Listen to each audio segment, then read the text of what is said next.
curiosity, being that you have members that are part of the Education Association or at the NJEA, like you were saying, or you're conflicted?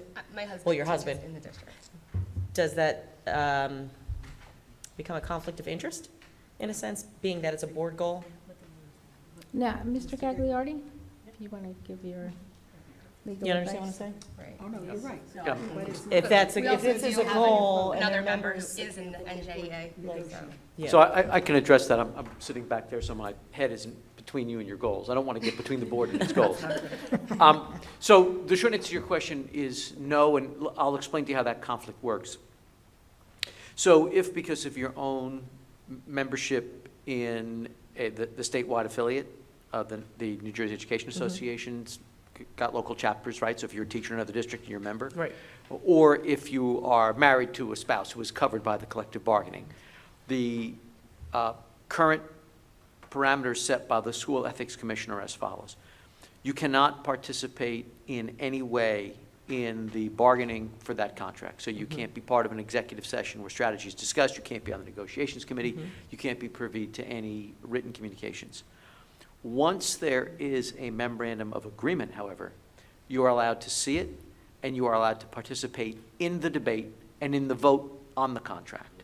So the conflict prevents you from being part of the negotiations, but not approving the agreement. And since that's the current state of the law, I do not think it creates any issues for the board if that were one of the board goals. Okay. Yeah, sure.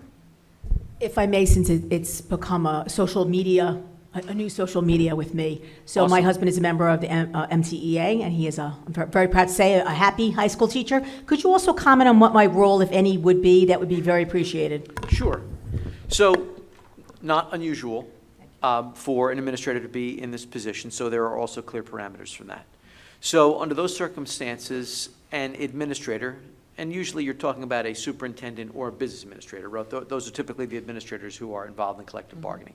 They too, like a conflicted member of a teachers association, could not be on the negotiations committee. Unlike a board member who had that type of conflict, given the nature of the superintendent's role and the business administrator's role, can we have a situation where there's more or less student contact time or in-services? What are the financial implications of doing this or doing that? You need these people to be a competent negotiating committee, so they are permitted to serve as resources for the committee. That's how it's described in the cases. So if you wanted the superintendent to attend a session, she could. If you wanted to ask the superintendent about a question associated with a position you would or would not take, you can do that. She can't participate in the bargaining, but she can be aware of what's going on to the extent you need her to serve as a resource. Same would be true if the business administrator had a conflict.